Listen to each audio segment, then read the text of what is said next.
Chapter 1294 घातक झटका deadly strike. सुओलिंग देजी ने अपने हाथ में वज्रा की छड़ी पकड़ी और गेल को देखा। उसकी आंखों में न तो खुशी थी और न ही दुख, केवल हत्या की मंशा थी। स्विश, एक छड़ी पकड़े हुए वो बिजली की तरह चमकते हुए गेल की ओर दौड़ा। उसके पीछे एक भयंकर तूफान आ गया और उसकी तेज स्पीड के कारण वो तेज हवा लेकर आया। गेल ने अपनी छाती फुला ली, अपनी 8 भुजाओं से अपने वेपन्स लहराए, दांत भींच लिए और सुओलिंग देजी की असली टेस्ट लेने के लिए अपनी जान दांव पर लगाने या उसे गंभीर डैमेज पहुंचाने का पूरा इरादा बना लिया। एक पल में सुओलिंग देजी गेल के करीब आ गया। वज्रा की छड़ी सिर के बल नीचे गिरी। क्लैश! गेल ने अपने सामने 2 डीमन बाइंडिंग मेसेज रखे, लेकिन सुओलिंग देजी ने उसे सीधे नीचे गिरा दिया और उसके हाथों की उंगलियों से ब्लड बहने लगा। छड़ी उसकी बाह से होती हुई सीधे गेल के कंधे पर जा लगी। एक ही वार से गेल का बायां कंधा टूट गया और उसका एक हाथ लटक गया। सुओलिंग देजी, एक ताकतवर म्यूटेंट जिसका कोड नेम है कुक्षुक शिव, उसकी पावर इंडेक्स है 9800। वो लाइंग वायु के बराबर है। दोनों प्योर ग्रोथ टाइप म्यूटेंट्स हैं। म्यूटेशन के बाद भी उसने केवल अपने मूल एट्रीब्यूट्स को मजबूत किया और अभी भी ह्यूमन फॉर्म और मानवीय कॉम्बैट स्टाइल को बनाए रखा। अतीत में सुओलिंग देजी पाजी फैमिली का लॉ एनफोर्सर था। वो केवल अपने हाथ में मौजूद वज्राडन पर विश्वास करता था और उसे शक्ति का प्रतीक मानता था। इसलिए वो कभी खुद को जायंट फॉर्म में बदलने या सुपरनैचुरल एबिलिटीज से खुद को ताकतवर दिखाने में विश्वास नहीं करता। उसका मानना था कि ऐसा करना उसकी कमजोरी और भीतर के डर को छिपाने जैसा है। गेल के ट्रांसफॉर्मेशन के बाद उसकी 8 भुजाएं और वज्रा पहले से 5-6 गुना बड़ी हो गई। फिर भी सुओलिंग देजी उसके सामने जैसे एक कमजोर चाइल्ड की तरह था। फिर भी उसी ने गेल को गंभीर रूप से घायल कर दिया और उसे मौत के करीब पहुंचा दिया। गेल, जो पहले से ही बुरी तरह जख्मी था, अब सुओलिंग देजी का मुकाबला नहीं कर पा रहा था। भले ही उसके पास 8 भुजाएं थी, फिर भी वो सुओलिंग देजी की डायमंड स्टाफ के सामने बेबस था। सुओलिंग देजी ने कोई शब्द व्यर्थ नहीं किया। हर बार जब वो वज्रा छड़ी नीचे गिराता, एक भारी झोंका उठता और उसकी बजिंग साउंड किसी फाइटर जेट के गुजरने जैसी होती। इतनी जबरदस्त हवा के कारण गेल का बैलेंस भी बिगड़ सकता था। यहां तक कि एक हेविली इंजर्ड एनिमी का सामना करते समय भी सुओलिंग देजी ने कोई ढील नहीं दी। उसे पता था कि ये बैटल अभी खत्म नहीं हुई है। अभी तो उसे दुश्मन के 2 और अपोनेंट से लड़ना है। Puff puff puff. सुओलिंग देजी गेल के शरीर के चारों ओर एजाइल तरीके से घूम रहा था। स्पीड और स्ट्रेंथ दोनों में वो घायल गेल से बहुत आगे था। एक ही वार में उसने गेल का घुटना तोड़ दिया। जायंट किंग कॉन्ग का शरीर जमीन पर गिर पड़ा और अगला वार ऐसा था जैसे डिवाइन जजमेंट खुद उसकी तरफ आ गया हो, सीधा उसके सिर पर। गेल ने अपने दाहिने हाथ से ब्लॉक करने की कोशिश की।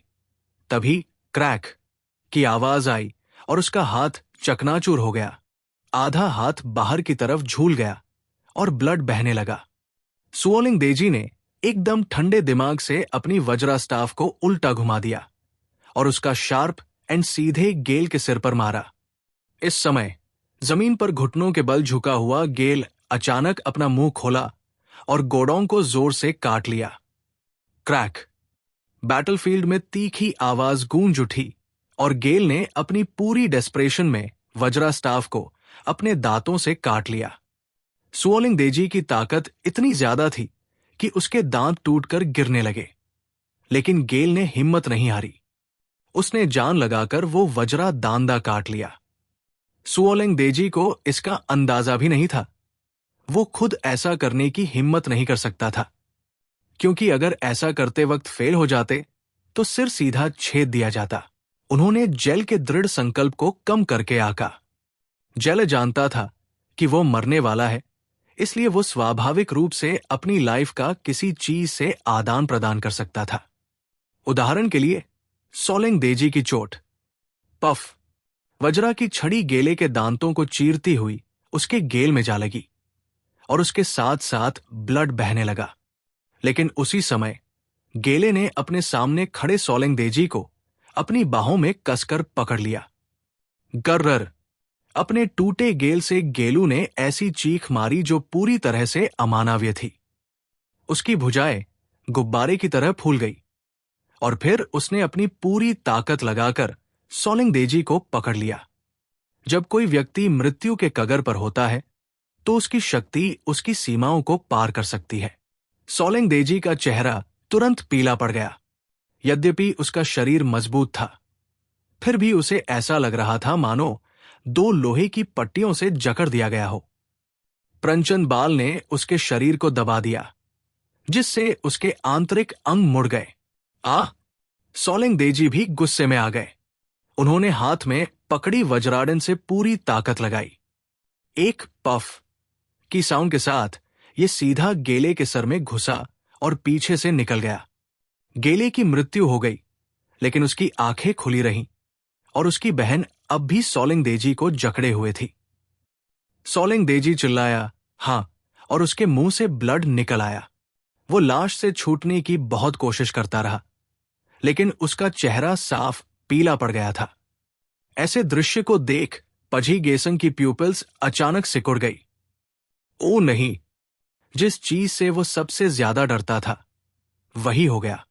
गेलू, जो पहले ही मर चुका था, ने मृत्यु से पहले निकली शक्ति से भी सोलेंग देजी को चोट पहुंचाई। रीइंफोर्समेंट टाइप के म्यूटेंट में सबसे मजबूत जीवन शक्ति होती है। यही कारण है कि उनसे लड़ते समय कोई ढिलाई नहीं होनी चाहिए। अब सोलेंग देजी घायल है।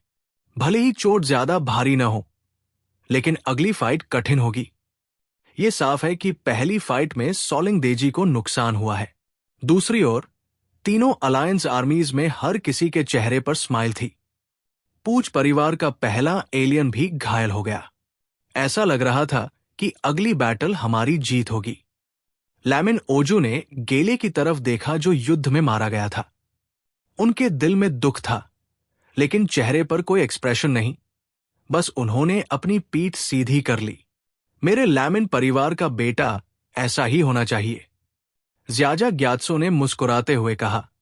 अब हमारे ज़्याजा परिवार के वॉरियर्स की बारी है। उन्होंने हाथ हिलाया और एक मोटा गंजा आदमी धीरे धीरे आगे आया। हर कदम के साथ लोग अपने पैरों के नीचे जमीन को हिलता महसूस कर सकते थे। वो एक मजबूत आदमी था, जिसका वजन 400 किलोग्राम से ज्यादा था। एक बड़े मैत्रेय बुद्धा जैसा चिकना चेहरा, लेकिन उसकी आंखों में बुद्धा की दया नहीं, केवल हिंसक शत्रुता थी। लाओसंग, तुम अगली गेम खेलो। ल्यूसिंग ने सिर झुकाकर प्रणाम किया। मास्टर, मैं ये बैटल जरूर जीतूंगा। इतना कहकर वो मुड़ा और तेजी से आगे बढ़ गया। पूछ परिवार के सभी लोग अब और भी ज्यादा चिंतित हो गए। सोलेंग देजी घायल हो गए और उनकी चोट मामूली नहीं थी। अगर अगली बैटल हार गए तो क्या हमारा एंड होगा? अगर सोलेंग देजी, जिसका एबिलिटी इंडेक्स 9800 है, हार गया तो अगले कॉन्टेस्टेंट को 2 अपोनेंट से लड़ना पड़ेगा। लोग सोचने लगे कि चाहे ये फैमिली मास्टर्स के गेस्ट्स कितने भी ताकतवर हों, जब तक वे एप्सिलॉन नहीं थे, वे अपोजिट साइड को कैसे हरा सकते थे? और इसके अलावा यशी लेंगतई परिवार के पास इससे भी ज्यादा डेंजरस बैकअप प्लान होगा। Chapter 1295 Buddha lamp Maitreya. Buddha lamp Maitreya. सोलांग देजी की चोट ने पाजी गेसांग को बहुत परेशान कर दिया। उसने झंग यी को कुछ नाराजगी के साथ देखा, जैसे कह रहा हो, देखो, मैंने तुमसे कहा था कि दयालु मत बनो। अब मुझे क्या करना चाहिए? वो ये भी जानता था कि यदि इस बार पैज परिवार सचमुच हार गया तो झंग यी कभी भी खड़ा नहीं होगा और दूसरों को इससे निपटने का मौका नहीं देगा। हालांकि अगर वे इस टाइम बाहर हो गए तो ये बहुत बदसूरत होगा और झंग यी भी पहले ही एक्सपोज हो जाएगा। उसे अभी तक ये नहीं पता था कि झंग यी का पहले से ही झंग वायु से संपर्क हो चुका था। महाराज, क्या आप सचमुच आश्वस्त है कि हम जीत सकते हैं? पाजी गेसांग ने कुछ चिंता के साथ पुनः पुष्टि की। झंग यी ने शांति से कहा, बस अपना दिल शांत रखो। मैंने तुमसे कहा था, हम हार नहीं सकते। जब झंग यी ने यह कहा, तो उसके बगल में बैठा लाइंग वायु भी उसकी ओर देखे बिना नहीं रह सका। सच कहूं तो लाइंग वायु को अपनी कैपेबिलिटीज पर पूरा भरोसा है, लेकिन वो इनविंसिबल नहीं है। दुनिया में बहुत सारे मास्टर्स हैं और सभी दलों में टैलेंटेड लोग हैं। वो ये गारंटी नहीं दे सकती कि वो जीतेगी। और झंग यी को ये सेल्फ कॉन्फिडेंस कहां से मिलता है? झंग यी ने ज्यादा कुछ नहीं कहा, सिर्फ पाजी गेसांग से कहा कि बस शो देखो और बाकी सब मुझ पर छोड़ दो। इस समय पाजी गेसांग के पास झंग यी पर भरोसा करने के अलावा कोई ऑप्शन नहीं था। इसलिए अगली फाइट में भले ही सोलांग देजी को सीरियस इंजरीज आई, फिर भी उसे हिम्मत जुटानी पड़ी और जीत हासिल करनी पड़ी। दूसरी ओर जिया झा लुओसेंग युद्ध के मैदान में जाने की जल्दी में नहीं था। युद्ध के मैदान में पहुंचने से पहले जियाझा परिवार के लोगों ने उसके लिए एक ओपन स्पेस तैयार कर दी थी और कई स्ट्रॉन्ग मैन एक बड़ा सा बर्तन लेकर वहां रख रहे थे। सभी लोग लुओसेंग को देखकर आश्चर्यचकित थे कि ये आदमी क्या करने जा रहा है। लुओसेंग जियाझा परिवार की सबसे इंपॉर्टेंट फाइटिंग फोर्सेस में से एक था। दूसरे पक्षों को उसकी इंटेलिजेंस के बारे में ज्यादा जानकारी नहीं थी, क्योंकि वो एक जन्मजात कॉम्बैट पावर हाउस था। इसलिए वो आसानी से दूसरों से नहीं लड़ता था। अगर फाइट होती भी थी तो बर्फीले पठार पर केवल कुछ ही लोग थे जो उसे अपनी पूरी ताकत लगाने के लिए मजबूर कर सकते थे। इस समय लुओसेंग ने अपनी शर्ट उतार दी, जिससे उसका मोटा शरीर दिखने लगा और वो ठंडी बर्फ पर पैर मोड़कर बैठ गया। फिर एक सैनिक ने बड़ा बर्तन खोला और उसमें से साफ पीले रंग का लिक्विड निकाला और उसे लुओसेंग पर डाला। वो चीज क्या है? क्या ये किसी प्रकार के मैजिकल रिचुअल से गुजर रहा है? फैटी ज़ू ने टेलीस्कोप मोड ऑन किया और सीन देखकर हैरान रह गया। वो इस समय भी बहुत ज्यादा खा रहा है और बहुत मोटा हो रहा है। ये आदमी अपने हेल्थ पर भी ध्यान नहीं देता।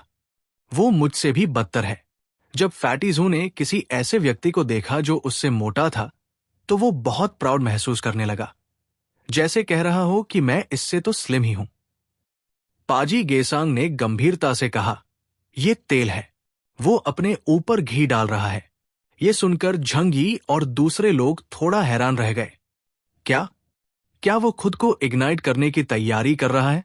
क्या वह सचमुच इतना सीधा है? पाजी गेसांग ने गहरी सांस ली और समझाया, लुओसेंग की एबिलिटी आग है, फायर। झंग यी जब इस एबिलिटी के बारे में सुना तो वो चौंक के बिना नहीं रह सके। काफी समय हो गया जब किसी नॉन ह्यूमन क्रीचर को फायर बेस्ड पावर के साथ देखा गया हो। आइस एज के बाद मौसम बहुत कोल्ड हो गया था और नेचुरल एनवायरनमेंट ने फ्लेम यूजिंग एलियंस को काफी सप्रेस कर दिया। बेशक कुछ स्पेशल फ्लेम एबिलिटीज एक्सेप्शंस थी। उदाहरण के लिए सुजाकू, जियांग हा और बिंग्यान। या हो सकता है कि एक्साई-ओ होंग ने फायर ब्रीदिंग एबिलिटी डेवलप कर ली हो। झंग यी ने जिस काली ज्वाला, ब्लैक फ्लेम को एब्जॉर्ब किया था, वो वास्तव में शून्य की भस्म करने वाली शक्ति थी। इसे समझाना आसान है, क्योंकि बर्फ और हिम से लपटे बहुत जल्दी बुझ जाती है और उनसे निकलने वाली हीट एनर्जी पर्यावरण में मौजूद बर्फ द्वारा एब्जॉर्ब कर ली जाती है। हालांकि इसका मतलब ये नहीं कि फ्लेम एबिलिटी कमजोर है। दहन उन प्रारंभिक ऊर्जाओं में से एक है जिस पर मनुष्य ने अधिकार किया, तथा अग्नि के प्रति मनुष्य की पूजा उसकी हड्डियों में अंकित है। जब तक इस शक्ति का सही ढंग से उपयोग किया जाता है, तब तक ये अत्यंत भयानक विनाशकारी शक्ति उत्पन्न कर सकती है। मैं ये नहीं जानता कि सामने वाला मोटा आदमी लुओसेंग कैसे लड़ेगा। लुओसेंग बर्फ पर पैर मोड़कर बैठ गया और एक के बाद एक बाल्टी घी अपने शरीर पर डालता रहा। उसकी मोटी त्वचा और मांस सांस लेने में सक्षम लग रहे थे, जिससे उसकी त्वचा और मांस की परत में मोटा घी लिपटा हुआ था। थोड़ी देर बाद उनका पूरा शरीर नारंगी पीले घी से ढक गया और वे चिपचिपे लगने लगे। बिल्कुल किसी प्राचीन रक्तमांस के बुद्ध की तरह। जब झंग यी ने यह दृश्य देखा तो उसे तियनहाई शहर में यंगशिंग बेस के प्रभारी व्यक्ति एक्सायो होंगलियन की याद आई। बाहरी वस्तुओं की मदद से जब एक्सायो होंग अपनी अलौकिक शक्तियों का अभ्यास करती थी तो वो उच्च सांद्रता वाली शराब या गैसोलीन का भी उपयोग करती थी।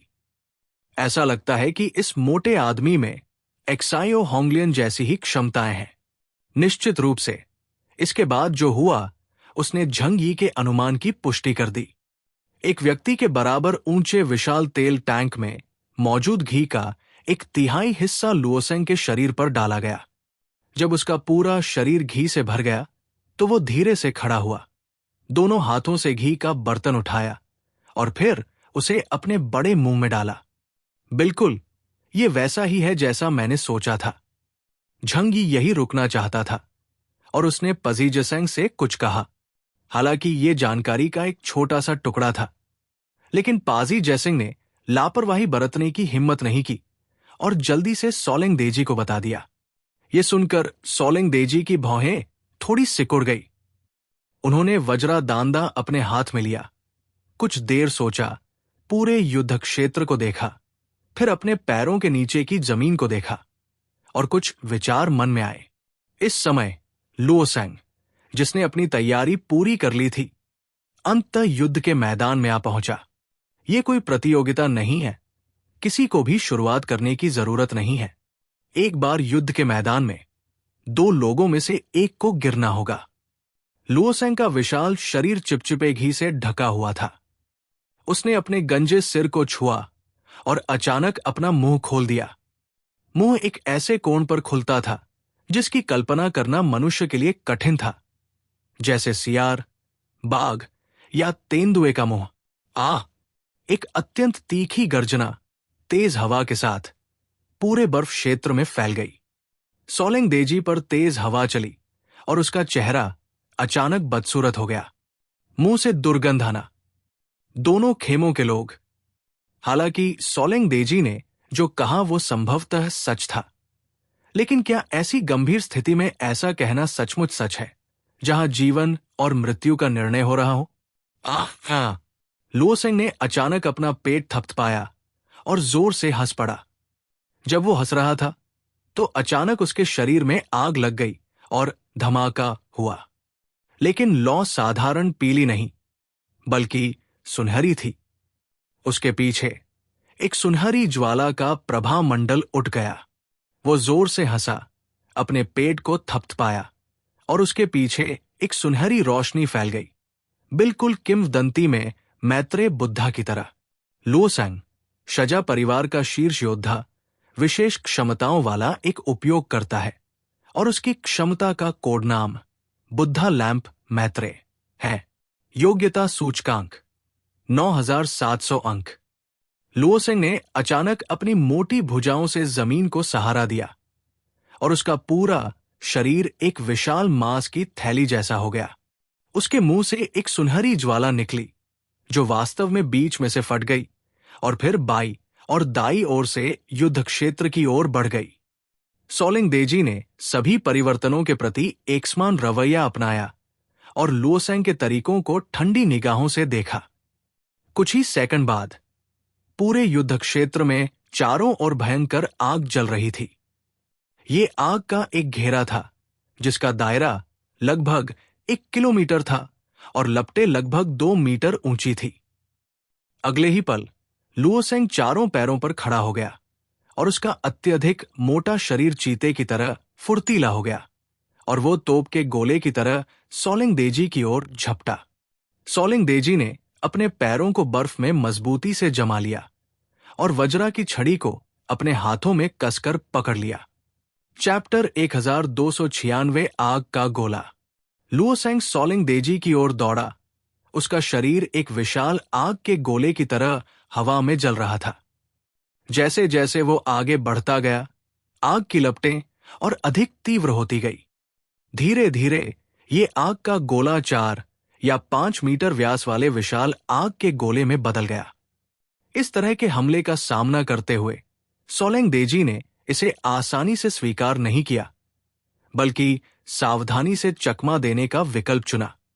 हालांकि तेजी से दौड़ने के बाद आग का गोला तेजी से सोलिंग देजी की ओर बढ़ गया। गति और तेज होती जा रही है। रोलिंग घर्षण बहुत छोटा है, आप इसके बारे में कुछ नहीं कर सकते। हंसना। युद्ध का मैदान जल्द ही कोहरे से भर गया। उच्च तापमान बर्फ और हिम को पिघला देता है और फिर वाष्पीकृत कर देता है। युद्ध का मैदान काले रंग की भाप से भर गया था। एक क्षण के लिए दृष्टि धुंधली हो गई और यह देखना कठिन हो गया कि व्यक्ति कहां है। चूंकि पूरा युद्ध क्षेत्र पहले ही लुओसेंग द्वारा आग की लपटों में घिरा हुआ था, इसलिए इंफ्रारेड दृश्य मोड को चालू करने का कोई तरीका नहीं था। परिणाम स्वरूप बाहर के लोग युद्ध के मैदान की स्थिति को लेकर भ्रमित हो गए। झंग ये खुद को रोक नहीं सका और धीरे से सिर हिलाया और बोला, वाकई बहुत होशियार। एक व्यावहारिक विशेषज्ञ के रूप में लाइंग वायु ने भी इस कदम की उपयोगिता देखी। वो जानता था कि ये लड़ाई अंतिम नहीं थी। भले ही वो इसमें जीत गया, फिर भी उसे अगले दुश्मन का सामना करना था। इसलिए दूसरों को उनकी लड़ने की शैली देखने का कोई मौका नहीं मिला। यहां तक कि झंग यी भी इस स्थिति के सामने असहाय था। मनुष्य जिस तरह से बाह्य वस्तुओं को देखता है, वो शरीर की 5 इंद्रियों के अलावा और कुछ नहीं है। इनमें से हम अपनी आंखों से जो देखते हैं, वो बाहरी वस्तुओं को देखने का सबसे महत्वपूर्ण तरीका है। जब आप इसे नहीं देख पाएंगे, तो किसी वस्तु के बारे में आपकी निर्णय क्षमता बहुत कम हो जाएगी। वो इसे नहीं देख सकता था और नहीं कोई और देख सकता था। इसलिए अब हर कोई केवल अंदर चल रही लड़ाई के परिणाम का इंतजार कर सकता था। सोलिंग देजी कोहरे में था और उसके कानों में गड़गड़ाहट की आवाज आ रही थी। ये उस ज्वलंत रथ की गर्जना थी जिसमें लुओसेंग परिवर्तित हो गया था और जो उसकी ओर तेजी से बढ़ रहा था। यद्यपि वो स्पष्ट रूप से नहीं देख सकता था, फिर भी उसके कान अच्छी तरह काम कर रहे थे।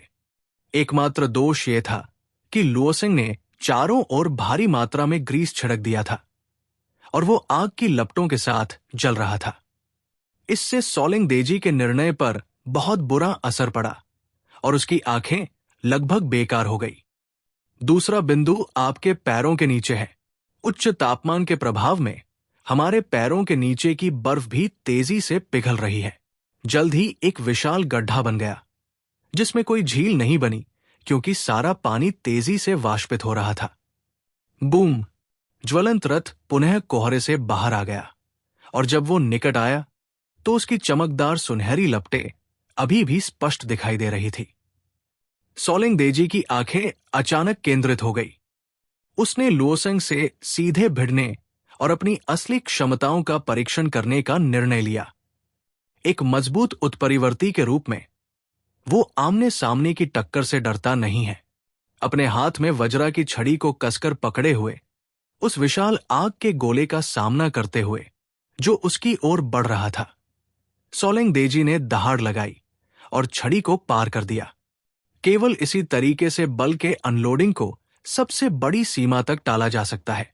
बूम! छड़ी का पूरा बल लुओसेंग के शरीर पर जोरदार तरीके से लगा। स्वर्णिम लपटें उल्काओं की तरह फैल गई, युद्ध क्षेत्र से होकर हर जगह गिरने लगी। ये आवाज गड़गड़ाहट जैसी थी और कई फीट दूर से भी स्पष्ट सुनी जा सकती थी। लेकिन जब छड़ी नीचे आई तो प्रतिद्वंद्वी को रोकने का वह दृश्य सामने नहीं आया जैसा कि कल्पना की गई था। गोलाकार घूमता लुओसेंग अभी भी सोलिंग देजी की अधिकांश शक्ति को हटा सकता था। सोलिंग देजी की पुतलियां अचानक सिकुड़ गई और उसने पलटकर लुओसेंग को देखा, जो हवा में उड़ रहा था। उसका शरीर चिकनाई से लथपथ था और उसकी सुनहरी लपटें जल रही थी।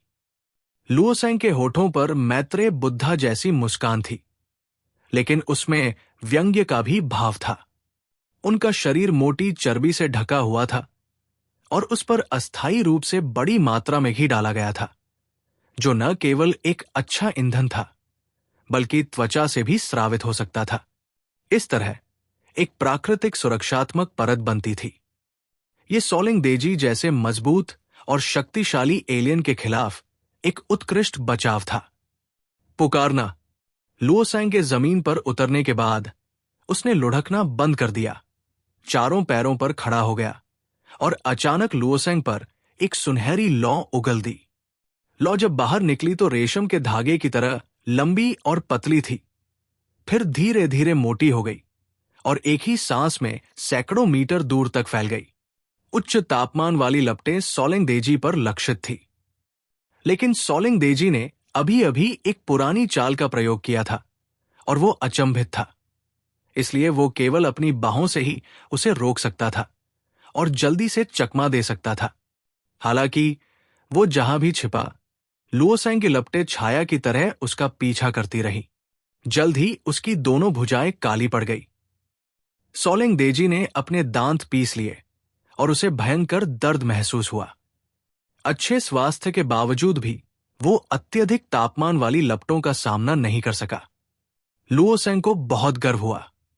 मैं जो लपटें उगलता हूं उनका तापमान 5000 डिग्री सेल्सियस तक पहुंच सकता है और वे सबसे मजबूत पदार्थों को भी पिघला सकती है। सोलेंग देजी को इससे बचने के लिए घबराहट में पीछे हटना पड़ा। जब उसने फिर ऊपर देखा तो उसका मांस और खून जलकर काला हो गया था। यदि उसने आग की गर्मी को कम करने के लिए अपनी अलौकिक शक्तियों का उपयोग न किया होता तो अब तक वो जलकर कोयला बन चुका होता। सोलेंग देजी का चेहरा बेहद शांत था। एक तपस्वी के रूप में वो एक बार भीषण सर्दी में बर्फीले पहाड़ की चोटी पर घुटनों के बल बैठ गए थे, केवल एक ही वस्त्र पहने हुए, और सिर झुकाकर दंडवत प्रणाम किया। यद्यपि उसका शरीर पत्थरों से क्षतविक्षत था और खून से लथपथ था, फिर भी उसने कभी अपनी भौहें नहीं सिकोड़ी। वो इस छोटी सी चोट को सहन कर सकता था।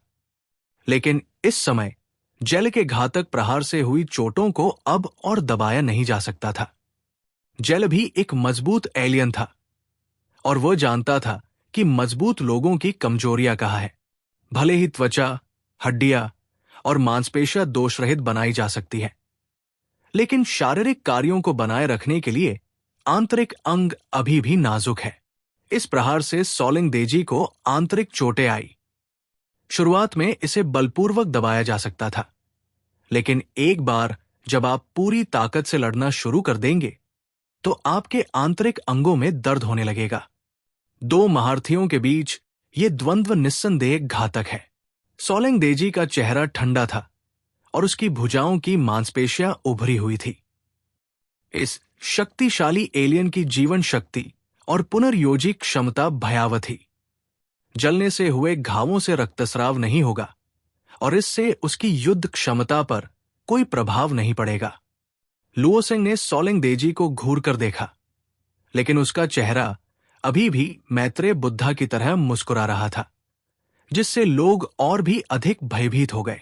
आग उसके हमले का मुख्य साधन है। इसके अलावा उसके शरीर को देखकर लगता है कि उसके पास नजदीकी मुकाबले में बहुत ताकत और रक्षात्मक क्षमताएं भी हैं, लेकिन विशुद्ध शक्ति और गति के मामले में मैं पूर्णतः लाभ में हूं।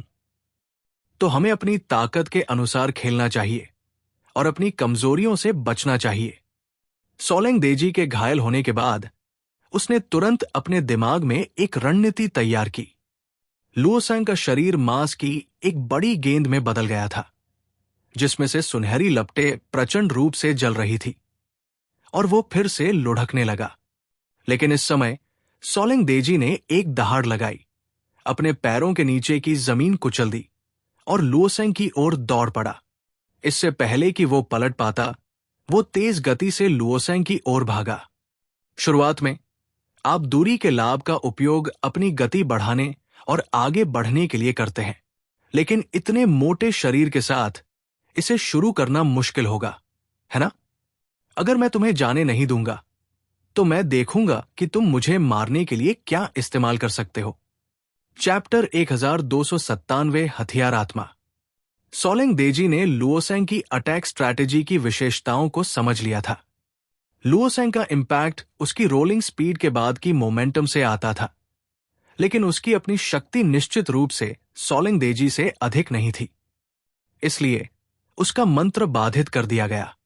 सोलेंग देजी लुओसेंग की ओर दौड़े, जो अब एक गेंद की तरह सिकुड़ गया था और सोलिंग देजी की स्पीड से बच नहीं सकता था। वज्रा दांदा आकाश से गिरी बिजली की तरह था, जो हवा में लहराता हुआ एक डरावनी छवि छोड़ रहा था। उसका एक्सप्लोजन गरज की तरह था, जो लुओसेंग के मोटे शरीर से टकराया। पफ! डायमंड रॉड मांस में गहराई तक धंस गई थी और सतह की चर्बी और तेल की परतें फट गई थी, जिससे मांस में तरंगे सी उठ गई। हालांकि अटैक की पावर काफी एब्जॉर्ब हो चुकी थी, फिर भी इसने लुओसेंग को एक किक्ड बॉल की तरह उड़ा दिया। बूम! मांस का वो बड़ा गोला जमीन पर गिरा और रुकने से पहले 10 बार से ज्यादा वायलेंटली उछला। लुओसेंग का खून उबल रहा था, लेकिन उसकी नेचुरल प्रोटेक्टिव लेयर्स ने उस शॉक को एब्जॉर्ब कर लिया, जिससे वो गंभीर चोट से बच गया। फिर भी उसके शरीर पर एक भयानक ब्रूस रह गया और जल्द ही वज्रा रॉड की छाप गहरे बैंगनी रंग में बदल गई। अगर ये काम करता है तो एक बार और। सोलिंग देजी ने अपनी जीत का फायदा उठाया और लाइटनिंग की तरह हवा में छलांग लगाते हुए दुश्मन का पीछा किया और लुओसेंग के सिर पर एक और जोरदार ब्लो मारा। अल्टीमेट पावर इतनी खतरनाक थी कि वो किसी भी डिफेंस को तोड़ सकती थी। लुओसेंग का एक्सप्रेशन बदल गया और उसका भारी शरीर खतरनाक तरीके से रोलिंग मोशन में चला गया। बूम! अर्थ जोर से फट गई और चारों ओर मैसिव मात्रा में बर्फ उछल गई। इस इंटेंस फाइट की वजह से पूरा स्नोफील्ड 10 मीटर तक धंस गया और पूरे एटमॉस्फेयर में व्हाइट मिस्ट भर गई। कोई भी क्लियरली नहीं देख पा रहा था कि अंदर क्या चल रहा था।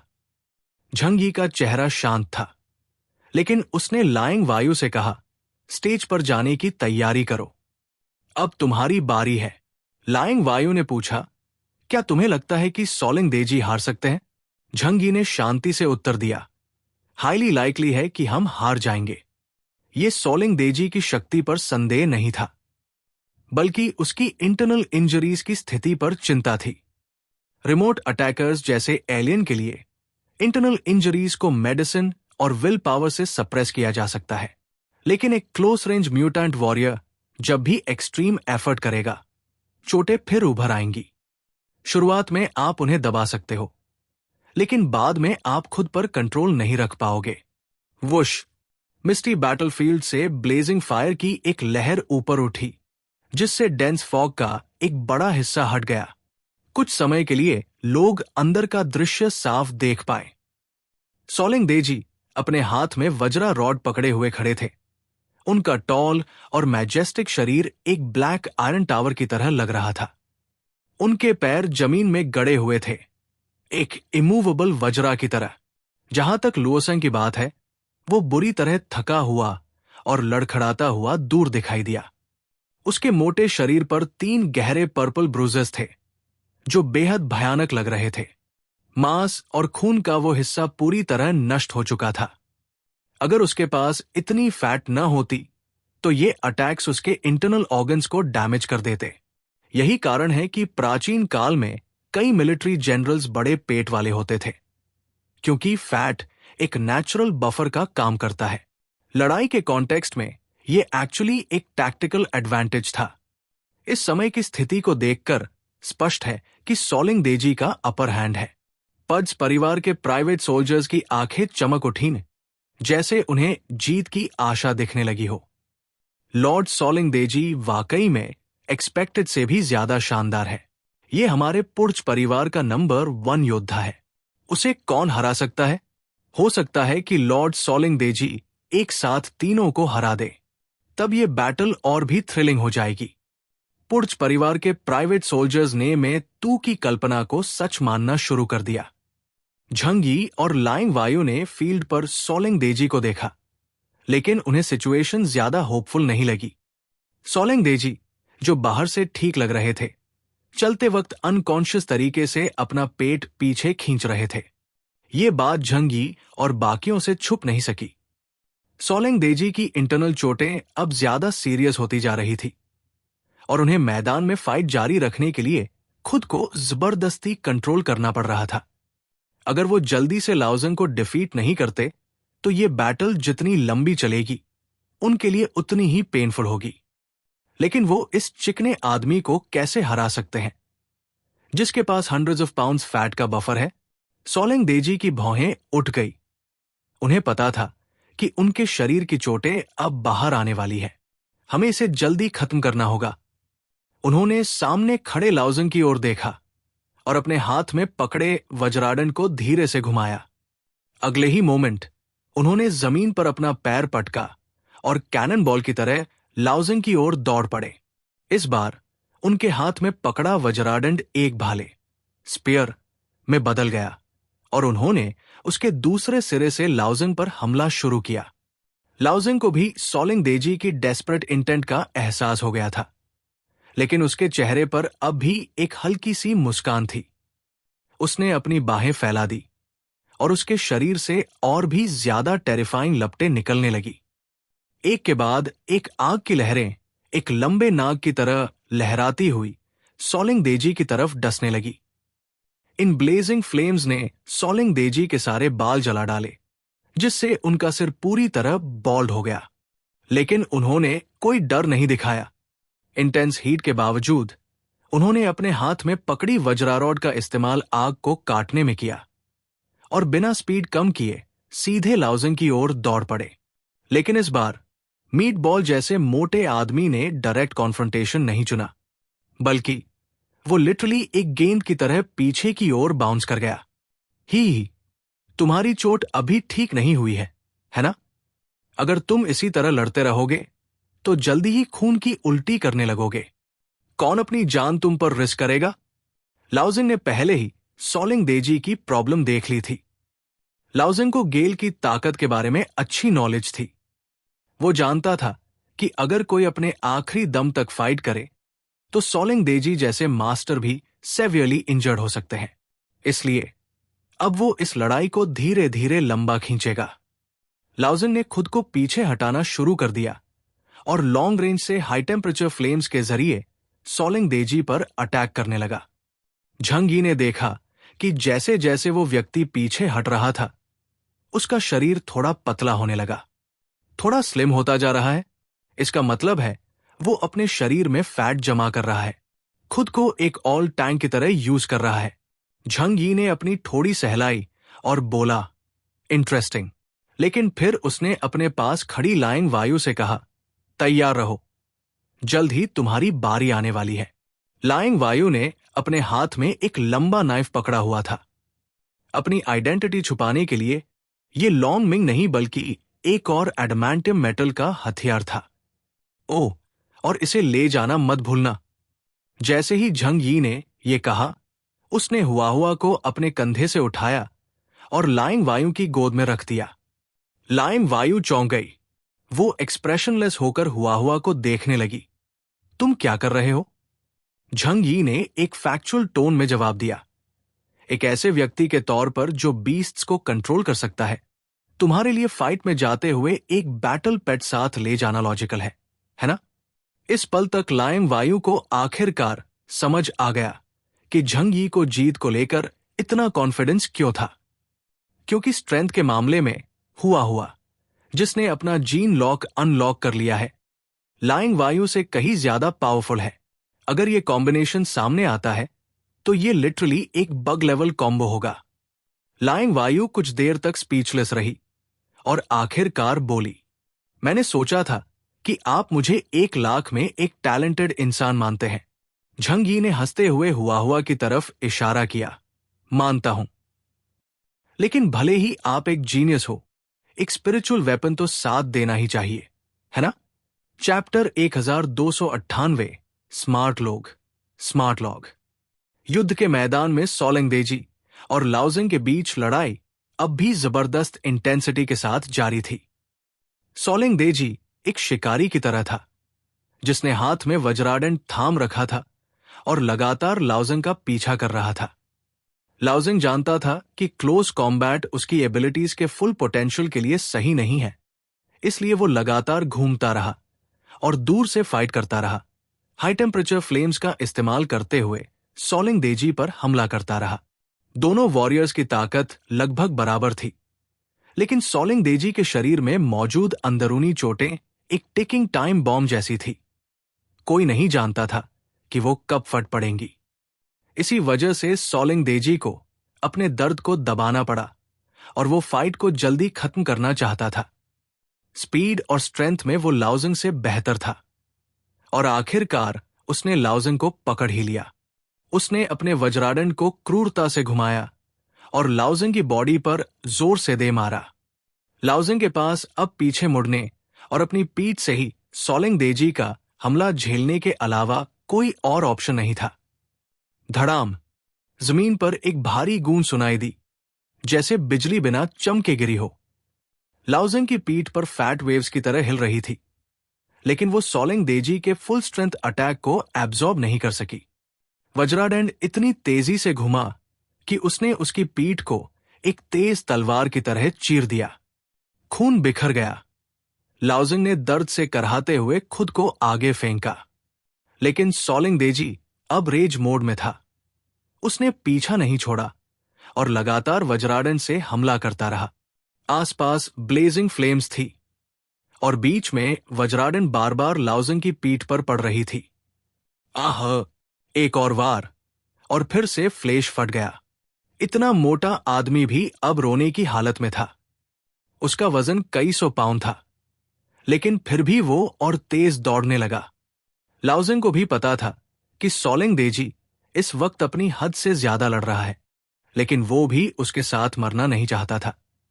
उसके पास सिर्फ भागने और टाइम डिले करने का ही रास्ता बचा था। इसका नतीजा ये हुआ कि बैटलफील्ड पर एक बेहद अजीब दृश्य देखने को मिला। बर्फीले पठार से आए दो एलीट एलियंस अब एकदम लोकल गैंगस्टर स्टाइल में बिहेव कर रहे थे। एक जान बचाकर भाग रहा था और दूसरा पीछे से वज्रादंड लिए हुए मारने दौड़ रहा था। शायद इसे ही कहते हैं बैक टू बेसिक्स। ये नजारा सबने देखा। किसी को ये थोड़ा हास्यास्पद लगा, पर किसी ने हंसी नहीं उड़ाई। हर कोई बस देख रहा था। आखिर कौन पहले टूटेगा? करीब 10 मिनट की लंबी चेस के बाद सॉलिंग देजी की हालत बिगड़ने लगी। चोटों की वजह से उसकी मूवमेंट्स थोड़ी अनियमित हो गई। अब वो लाओजिंग का पीछा करते हुए पहले जितनी तेजी से नहीं भाग पा रहा था। लाओजिंग की पीठ बुरी तरह कूटी जा चुकी थी। ब्लड के साथ साथ अब व्हाइट फैट और येलो ऑयल भी बाहर आने लगे थे। वो बेशक गंभीर रूप से घायल था, लेकिन फिर भी सरप्राइजिंगली फास्ट भाग रहा था और भागते हुए चिल्ला भी रहा था। इसके विपरीत सॉलिंग देजी अब धीरे धीरे चल रहा था, भारी सांसों के साथ। ज्यादातर लोग बैटलफील्ड पर फाइट की एग्जैक्ट हालत नहीं समझ पा रहे थे। उन्हें बस इतना दिखा कि सॉलिंग देजी लाओजिंग पर हावी था और लाओजिंग बस भाग रहा था। लेकिन झंगी, लाइंग वायु और कुछ और शार्प लोग क्लियरली देख पा रहे थे कि सॉलिंग देजी की बॉडी अब जवाब दे रही थी। लाओजिंग ने अपनी पीठ के पीछे वज्रादंड की हवा महसूस की और उसका दबा हुआ गुस्सा अब उबाल मारने लगा। लेकिन फिर भी उसने रिएक्ट नहीं किया। वो लगातार दौड़ता रहा। उसे बस कुछ सुपरफिशियल इंजरीज लगी थी, दर्द था, पर वो जानलेवा नहीं थी। और इससे उसका एक्टिंग और खेल दोनों जारी रहा। बस थोड़ी देर और इंतजार। जब सॉलिंग देजी के इंटरनल ऑर्गन्स कोलैप्स कर जाएंगे, तब वो पलटेगा और उसे एक रोस्टेड लैम्प की तरह पकाएगा। लाओजिंग के दिमाग में अब एक परफेक्ट रिवेंज प्लान चल रहा था। और तभी सॉलिंग देजी, जो अब तक गुस्से में उसका पीछा कर रहा था, अचानक रुक गया। Story in mixed format, Devanagari Hindi plus English. वो धीरे धीरे स्लो हुआ और बर्फीले मैदान पर स्टैंड हो गया। लियू सिंह भी दूरी पर हॉल्ट हो गया और चेहरे पर हैरानी और सतर्कता भरी नजरों से सॉलिंग देजी को घूरने लगा। वो अचानक इतना काम क्यों दिख रहा है? क्या वो कोई स्पेशल मूव करने वाला है? लियू सिंह को महसूस हुआ कि कुछ रॉन्ग है, क्योंकि सॉलिंग देजी की एक्सप्रेशन बहुत शांत थी, मानो उसे अपने किसी भी एक्शन की परवाह नहीं थी। ये अपनी जान रिस्क में डालने जैसा है। लियू सिंह को ऐसा लगा जैसे वह किसी फॉर्मिडेबल एनिमी का सामना कर रहा हो। उसने अपना शरीर नीचे झुकाया और अपने मजबूत अंगों को खंभों की तरह जमीन पर टिका दिया।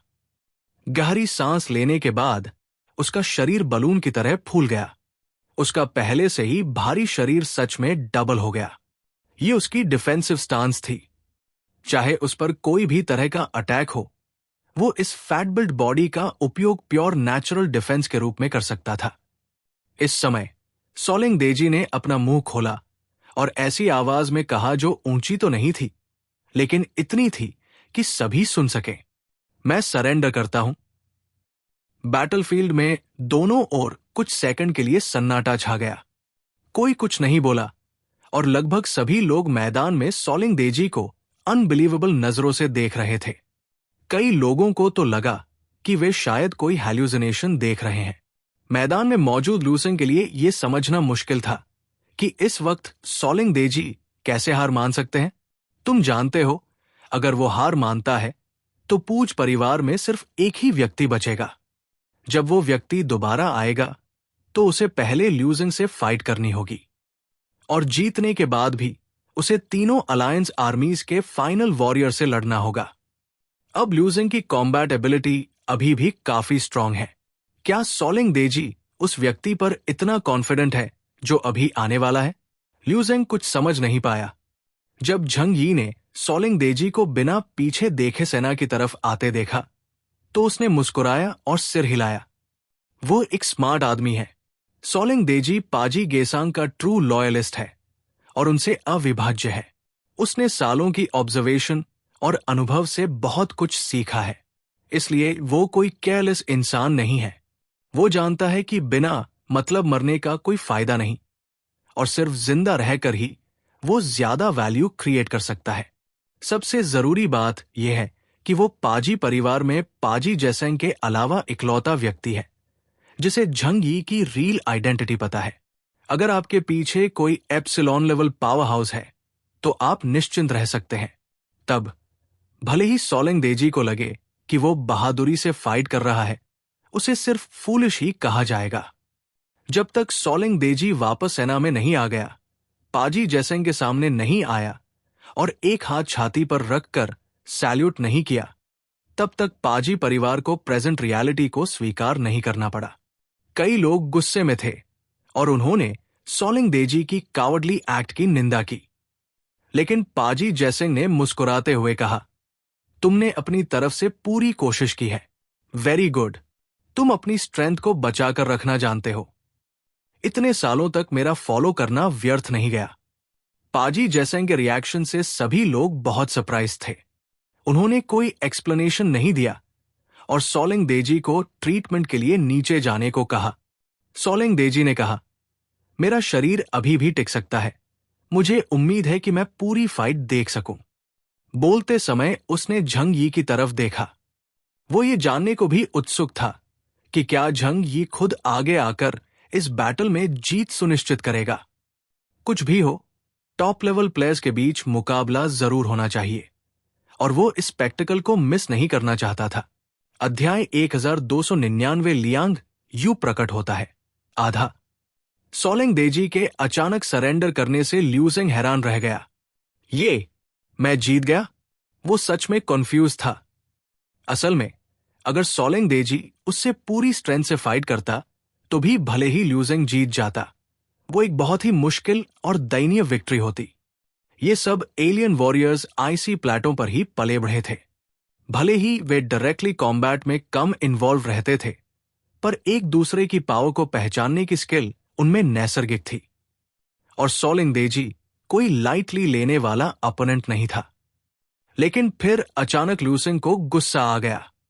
अगर देजी को लड़ना ही नहीं था तो उसने मुझे बेवजह क्यों मारा पीटा? 3 गलियों तक मेरा पीछा किया, फिर यूं ही वापस चला गया। मैं जीत गया, लेकिन ये जीत बहुत डिसअपॉइंटिंग फील हो रही है। पर देजी और उसके साथियों को इन बातों की कोई परवाह नहीं थी। उनके चेहरे पर तो प्योर खुशी थी। वे ऑलरेडी 2 अपोनेंट्स को हरा चुके थे, बस एक और वॉरियर को हराना बाकी था। फिर अल्टीमेट विक्ट्री देर होती। एक्साइए झा जियाको ने हल्के से अपनी भौहें सिकोड़ते हुए कहा। सोलिंग देजी ने यूं ही हार मान ली। कुछ तो गड़बड़ है। मुझे नहीं पता कि उसने हारने की उम्मीद छोड़ दी है या कोई हिडन बैकअप प्लान है। लैमिन ओजू ने उसकी बात सुनी और धीरे से सिर हिलाया। चिबा, तुमने ही आखिरी वॉरियर का सिलेक्शन किया है, सो आई ट्रस्ट योर जजमेंट। पर सामने वाला साइड इतना कॉन्फिडेंट क्यों है? कहीं वो कोई एप्सिलॉन लेवल एलियन तो नहीं भेज रहे? एप्सिलॉन लेवल, वो एक थ्रेशहोल्ड है। अपर और लोअर लेवल्स के बीच पावर गैप इतना ज्यादा होता है कि अगर सामने वाला सच में एक एप्सिलॉन भेजता है तो इवन अगर कोई 9900 पावर वाला एलियन भी भेजा जाए, उसे 3-3 वॉरियर्स से राउंड रोबिन फाइट करनी पड़ेगी, जो कि नेचुरली उसे नुकसान की तरफ ले जाएगा। चिबा ने दूर देखा, ग्रेट स्नोई माउंटेन की दिशा में, फिर हल्की सी मुस्कान के साथ बोला, डोंट वरी, अगर उन्होंने सच में कोई एप्सिलॉन कैटेगरी म्यूटेंट भेजा तो हमारी जीत और भी आसान हो जाएगी। उसका मतलब एकदम क्लियर था। अगर आईसी प्लेटो में बाहर की पावरफुल फोर्सेस ने इंटरफियर किया, स्पेशली कोई एप्सिलॉन लेवल बीइंग, तो बैरियल मास्टर, जो इस लैंड का गार्डियन है, वो जरूर इंटरवीन करेगा। और जब तक ग्रेट स्नोई माउंटेन पर बुद्धा की लाइट दिखाई देती है, बैरियल master is undefeated and fearless. देजी के एश्योरेंस से दोनों क्लैन लीडर्स को काफी राहत मिली और तभी उनकी नजर सामने की आर्मी स्ट्रक्चर पर पड़ी। अब बस तीसरे वॉरियर की एंट्री का इंतजार था। देजी अब बूढ़ा हो चला था। उसकी नजर थोड़ी धुंधली हो गई थी, फिर भी उस धुंधलके में कहीं शार्पनेस की एक चमक अब भी थी। उसने अंदाजा लगाया कि अब पड्स परिवार के एलियंस में कुछ बचा नहीं। अब मैदान में जो नेक्स्ट वॉरियर उतरेगा वो जरूर किसी मर्सनरी ग्रुप से होगा। और तब वीडियो फुटेज में दिखा, एक आदमी ब्लैक आर्मोर पहने सांकी टेम्पल के 4 धर्मा प्रोटेक्टर्स को मार रहा था। देजी अलर्ट हो गया, ये तो वही है। लेकिन तभी उसे एक रियलाइजेशन हुआ, वेट, आई वॉज रॉन्ग। पजिगेसंग और बाकी लोगों की आइज में हल्की घबराहट दिखी। और फिर झंग यी ने लाइंग वायु को इशारा किया कि अब टाइम है, मंच पर जाओ। वो ये कहना नहीं भूला, किल देम ऑल, पीछे मत हटना। लाइंग वायु ने सिर हिलाया, मैं वॉरियर का पाथ जानता हूं। जब लाइफ एंड डेथ ड्यूअल होता है तो दया नहीं दिखाई जाती। इस बीच हुआ अपने कपड़ों के फोल्ड से फिसलती हुई सीधे लाइंग वायु की बाहों में आ गई। झंग यी के निर्देश क्लियर थे, अभी कुछ मत करना, wait for the critical moment. अगर लाइंग वायु संकट में पड़ा तभी एक्शन लेना। आखिरकार ये एक आश्चर्यजनक वेपन है। यदि इसे खुले में प्रदर्शित किया जाए तो प्रतिद्वंद्वी तैयार रहेगा। इसलिए लाइंग वायु चांदीग्रे एक्सोस्केलेटन आर्मोर पहने और एक लंबी स्वॉर्ड पकड़े हुए बर्फीले युद्ध के मैदान में पहुंचे। उसने आर्मोर पहना हुआ था और कोई नहीं जानता था कि वो कौन है, लेकिन फिर भी उसके शरीर से पता चलता था कि वह एक महिला है। लाइंग वायु के बारे में बाहरी दुनिया को ज्यादा जानकारी नहीं है। यहां तक कि पाजी जैसेंग को भी केवल इतना ही पता था कि वह झंग यी के बगल में एक एलियन थी। दूसरी ओर लुओ सैंग ने अपने शरीर की चोटों को दबाने के लिए दवा ली है और अपने शरीर की विस्फोटक शक्ति को अस्थायी रूप से बढ़ाने और दर्द की अनुभूति को कम करने के लिए स्टिमुलेंट इंजेक्शंस लिए हैं। उसका विशाल कपड़े का थैला जैसा शरीर चारों पैरों पर था। उसकी त्वचा की सतह पर सुनहरी फ्लेम्स जल रही थी और उसकी आंखें उसके सामने खड़े अंतिम प्रतिद्वंद्वी पर टिकी थी। जब तक वो लाइंग वायु को हराते रहेंगे तब तक वे अलायंस के खेमे का प्रतिनिधित्व कर सकेंगे और फाइनल विक्ट्री हासिल कर सकेंगे। लाइंग वायु युद्ध के मैदान में गया और चारों ओर व्हाइट वेपर ने वास्तविक दृश्य को देखना मुश्किल बना दिया। लाइंग वायु ने धीरे से अपने हाथ से लंबी स्वॉर्ड निकाली, उसे ऊपर उठाया और तेज लंबी स्वॉर्ड से हवा में वार किया। बूम! अचानक ब्लेड से नीली हवा की एक धारा फूट पड़ी। पूरे युद्ध क्षेत्र में फैली सफेद भाप को बीच से 2 भागों में विभाजित कर दिया गया और फिर दोनों ओर वापस लुढ़का दिया गया। जल्द ही युद्ध क्षेत्र के ऊपर का सफेद फॉग छंट गया, जिससे सभी को उसका असली रूप देखने को मिला। लुओ सैंग ने लाइंग वायु को घूरते हुए फिर से वही चाल चलने का इरादा किया। उसका शरीर तेजी से घूम गया और एक विशाल फायरबॉल में बदल गया, जो लाइंग वायु की ओर बढ़ रहा था। प्रचंड फ्लेम से चिलचिलाती गर्मी निकल रही थी और मोटी चर्बी ने उसके शरीर की सतह पर एक उत्कृष्ट प्रोटेक्टिव लेयर बना दी थी, जो फिजिकल अटैक्स का प्रतिरोध करने का सबसे अच्छा तरीका था। लाइंग वायु ने धीरे से अपना बायां हाथ ऊपर उठाया और उसके बाएं हाथ का आर्मोर एक झंझन के साथ खुल गया, जिससे उसके नीचे रखा प्रोजेक्टाइल डिवाइस दिखाई देने लगा। लाइंग वायु ने उस दिशा की ओर निशाना साधा जिधर लुओ सैंग लुढ़क रहा था। वो एक विशाल फायरबॉल की तरह तेजी से उसकी ओर आ रहा था। यद्यपि वो सैकड़ों मीटर दूर था, फिर भी वो पहले से ही इसके उच्च टेम्परेचर को महसूस कर सकता था। लाइंग वायु ने बिना किसी हेजिटेशन के 1 दर्जन से अधिक माइक्रो मिसाइल्स दागी, जिससे लुओ सैंग के हमले की दिशा अवरुद्ध हो गई। बूम! मिसाइल का विस्फोट लुओ सैंग के आसपास के क्षेत्र में हुआ, जिससे भारी मात्रा में वाइट डेंस स्मोक निकला। जैसे ही लुओ सैंग का शरीर लुढ़का, वो एक क्षण के लिए जम गया, यहां तक कि उसके शरीर पर लगी फ्लेम्स भी तेज हवा के कारण उड़ती हुई प्रतीत हो रही थी, जो एक विस्पर के साथ शीघ्र ही बुझ गई। लाइंग वायु ने जो मिसाइल लॉन्च की वह कोई साधारण मिसाइल नहीं थी, बल्कि एक स्पेशल मिसाइल थी जिसके अंदर लिक्विड नाइट्रोजन था। दुनिया के सर्वोत्तम कूलिंग एलिमेंट्स में से एक होने के कारण ये आसपास के टेम्परेचर को शीघ्रता से 0 से 200 डिग्री सेल्सियस नीचे तक कम कर सकता है। लुओ सैंग की क्षमता फायर है तथा लिक्विड नाइट्रोजन उसके द्वारा छोड़ी गई हीट को अवशोषित कर सकती है तथा उसकी सुपरनैचुरल पावर्स को नष्ट कर सकती है। निश्चित रूप से ये अत्यंत कम टेम्परेचर हवा के तापमान से बहुत कम था और लुओ सैंग की फ्लेम्स द्वारा उत्सर्जित हीट एनर्जी की एक बड़ी मात्रा अवशोषित हो गई थी।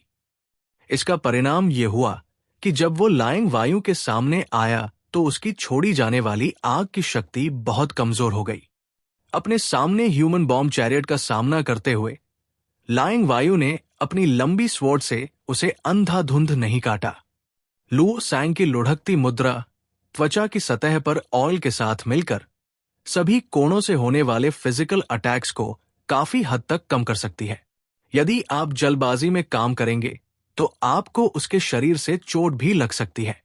प्रैक्टिकल वॉरफेयर में विशेषज्ञ होने के नाते लाइंग वायु ने सोलिंग देजी के साथ उनकी लड़ाई को किनारे से देखा था और निश्चित रूप से वो वही गलती नहीं करेगा। वो हवा में उछली और लुढ़कते हुए लुओ सैंग से बच निकली। लाइंग वायु एक फुर्तीले पक्षी की तरह हवा में उड़ गई। उसकी पतली उंगलियां आग की रोशनी में टिमटिमा रही थी। Chapter 1300 nanowire. लुओ सैंग उस क्षेत्र से गुजरा जहां लाइंग वायु थी, लेकिन लाइंग वायु ने उसे चतुराई से चकमा दे दिया। हालांकि लाइंग वायु के बाएं हाथ में ट्रांसमीटर से एक अत्यंत पतला नैनो थ्रेड उत्सर्जित हुआ। लुओ सैंग बिना किसी सफलता के लाइंग वायु की ओर बढ़ता रहा। लाइंग वायु ने फिर से वही चाल अपनाई और लुओ सैंग को भस्म करने के लिए लिक्विड नाइट्रोजन दागना जारी रखा। उसे लुओ सैंग पर जानबूझकर गोली चलाने की भी जरूरत नहीं पड़ी। आखिरकार ये लिक्विड नाइट्रोजन मिसाइल बहुत आक्रामक नहीं थी। इससे केवल आसपास के वातावरण का तापमान ही काफी कम हो सकता था। लुओ सैंग, जो लगातार फ्लेम्स छोड़ता रहता है, बाहरी दुनिया में लगातार एनर्जी छोड़ता रहेगा। लिक्विड नाइट्रोजन की उपस्थिति के कारण उसकी एनर्जी कंजम्पशन नाटकीय रूप से बढ़ गई तथा उसकी फ्लेम पावर भी काफी कमजोर हो गई। लुओ सैंग ने प्रतिद्वंद्वी की स्ट्रैटेजी को देखा और उसका दिल बैठ गया। उसे अपनी मजबूत फिजिकल प्रोटेक्शन का लाभ उठाना पड़ा और चैरियट से हमला करना पड़ा तथा लाइंग वायु पर आक्रमण जारी रखना पड़ा। लाइंग वायु ने चुनौती स्वीकार नहीं की और लुओ सैंग को बार बार चकमा दे दिया। वो बहुत तेज थी। लुओ सैंग को ऐसे चकमा दे रही थी जैसे वो डॉज बॉल खेल रही हो, वो भी शांति और शालीनता से, बिना किसी जल्दबाजी के। 10 राउंड से अधिक समय तक छकाने के बाद लुओ सैंग ने अंततः अपनी हरकतें बंद कर दी। ऐसा नहीं था कि वो थका हुआ था, बल्कि उसने अचानक महसूस किया कि किसी चीज के कारण उसकी गतिविधियां बाधित हो रही थी, जिससे उसकी त्वचा को ऐसा महसूस हो रहा था जैसे उसे अनगिनत स्काल्पल से काटा गया हो। परिणाम स्वरूप उसकी गति भी धीमी हो गई। लुओ सैंग रुक गया और अपने शरीर को ध्यान से देखने लगा, और अचानक उसकी पुतलियां तेजी से सिकुड़ गई। मुझे नहीं मालूम कि कब से उसका शरीर अत्यंत पतले रेशमी धागों से लिपटा हुआ था। यह नैनो मटेरियल से बना रेशम का धागा है और बेहद मजबूत है। जब यह पहली बार उसके चारों ओर लिपटा तो लाइंग वायु ने इसे दूर खींचने के लिए कोई बल प्रयोग नहीं किया, बल्कि इसे छोड़ता रहा। लुओ सैंग की रोलिंग की मदद से यह जल्दी से उसके पूरे शरीर के चारों ओर लिपट गया। यह अत्यंत पतला रेशमी धागा आपके शरीर पर लपेटे जाने पर भी अधिक कष्ट नहीं देगा, लेकिन जैसे जैसे अधिक से अधिक वृत्त जोड़े गए, अलग अलग प्रभाव उत्पन्न हुए। नैनोवायर उसकी मोटी चर्बी में गहराई तक धंसे हुए थे। उसकी अपनी रोलिंग शक्ति की मदद से नैनोवायर्स ने उसके मोटे मांस को काटना शुरू कर दिया। यह तर्क ठीक वैसा ही है जैसे उसने अपनी चर्बी को किसी बड़े जाल में फंसा लिया हो। अंतर केवल इतना है कि इस बड़े जाल को बनाने में नैनोवायर का उपयोग किया जाता है, जो चाकू से भी अधिक धारदार और अत्यंत मजबूत होता है। यदि आप अभी भी नहीं जानते और लड़ाई जारी रखते हैं, तब तक लाइंग वायु को कुछ भी करने की जरूरत नहीं होगी, वो खुद को मार देगा। लुओ सैंग के सिर में झुनझुनी हो रही थी और उसका पूरा शरीर बेहद ठंडा महसूस हो रहा था। इस प्रकार की लड़ाई शैली के बारे में उसने पहले कभी नहीं सुना था और अपने जीवन में केवल यही देखा था। हालांकि ये उसकी गलती नहीं है। जब दक्षिण पश्चिमी क्षेत्र ने सरदारों के शासन के पुराने युग में लौटने का निर्णय लिया, तो उनके आपसी झगड़े और प्रतिगामी प्रवृत्ति के कारण विभिन्न क्षेत्रों में स्पष्ट पिछड़ापन पैदा हो गया। इसमें युद्ध संबंधी सोच और कौशल शामिल है, जबकि वे अभी भी लड़ने के लिए क्रूर बल पर निर्भर थे। लाइंग वायु और झंग यी जैसे व्यावहारिक सेनानियों ने पहले से ही हर संभव साधन का उपयोग करके लड़ाई शुरू कर दी थी। लाइंग वायु ने लुओ सैंग की ओर देखा, जो हिलना बंद कर चुका था, और शांति से कहा, ऐसा लगता है कि तुमने अंततः उसे पा लिया है। उसने लंबा चाकू पकड़ लिया और कदम दर कदम लुओ सैंग की ओर चलने लगी। मैं तुम्हें सलाह देता हूं कि जल्दबाजी में काम मत करो, अन्यथा तुम आसानी से उस कमीने द्वारा टुकड़ों में काट दिए जाओगे। यह सुनकर लुओ सैंग इतना क्रोधित हुआ कि वो बार बार उपहास करने लगा। क्या तुम्हें लगता है कि यह छोटी सी तरकीब मुझे रोक सकती है? यह हास्यास्पद है। हालांकि मुझे नहीं पता कि लाइंग वायु ने किस तरह के रेशम के धागे का इस्तेमाल किया था, लेकिन इतना पतला हथियार अद्भुत रक्षात्मक शक्ति के साथ उसके शरीर को इतना नुकसान कैसे पहुंचा सकता था? है। लुओ सैंग दहाड़ा और उसका शरीर अचानक फूल गया। वो एक पीले कपड़े के थैले की तरह था, और जैसे जैसे वो बड़ा होता गया, उसके शरीर के चारों ओर लिपटे नैनो मटेरियल से बने रेशमी धागे अधिक स्पष्ट होते गए। स्पष्ट रूप से कहें तो उसके शरीर पर गहरे गड्ढे थे, जो कुछ हद तक भयावह लग रहे थे। लिू जिंग ने हिंसक रूप से बल प्रयोग किया। Puff puff puff puff. Nano material से बने रेशम के धागे वास्तव में टूट गए थे। हालांकि उसके मांस और खून को भी भयानक टुकड़ों में काट दिया गया था। लिू सिंह फिर रोया, लेकिन इस बार वो दर्द के कारण रोया। झंग यी अपनी सांस रोक नहीं सका। What a ruthless person, he is a fool. लिू सिंह को यह पता नहीं था कि नैनो मटेरियल क्या होते हैं। इस धागे की मजबूती अकल्पनीय थी, और यह स्टील का तार नहीं था। वास्तव में उन्होंने अपने खुनमान से इसे तोड़ने की कोशिश की। मैं केवल इतना कह सकता हूं कि उनका साहस सराहनीय है, लेकिन उनकी बौद्धिक क्षमता संदिग्ध है। जल्द ही लिू सिंह खून से लथपथ हो गया। उसकी छाती और खून हर जगह बहने लगा, और उसका शरीर घावों से भर गया। यह जितना अधिक दर्दनाक होता गया, उसके शरीर के चारों ओर लिपटे नैनो थ्रेड्स उतने ही अधिक कसते गए, मानो धागे की एक गेंद हो जिसे फाड़ा नहीं जा सकता था। इस समय लाइंग वायु पहले से ही नाइफ लेकर आ चुका था। लिू सिंह की पुतलियां अचानक सिकुड़ गई और उसका गला हिंसक रूप से हिलने लगा। जब लाइंग वायु उसके पास पहुंची तो उसने अचानक अपना मुंह खोला और उसके गले से एक वज्रा निकला और सीधे लाइंग वायु के चेहरे पर जा लगा। लाइंग वायु ने न तो चकमा दिया और न ही बच निकला। उसके हाथ में जो लंबी स्वॉर्ड थी वो ब्लू एनर्जी में लिपटी हुई थी और उसने उसे सीधे आगे की ओर काट दिया। झंखर, वज्रा सीधे उछलकर दूर चला गया। लाइंग वायु ल्यूसेंग के करीब आया, अपना नाइफ उठाया और काट डाला। इस समय ल्यूसेंग सचमुच चिंतित था। उसके शरीर से अत्यंत तीव्र फ्लेम्स निकली तथा उसके मुंह से एक फायर ड्रैगन निकला जो लाइंग वायु के चारों ओर चक्कर लगाता हुआ पूरी तरह से उसके चारों ओर लिपट गया।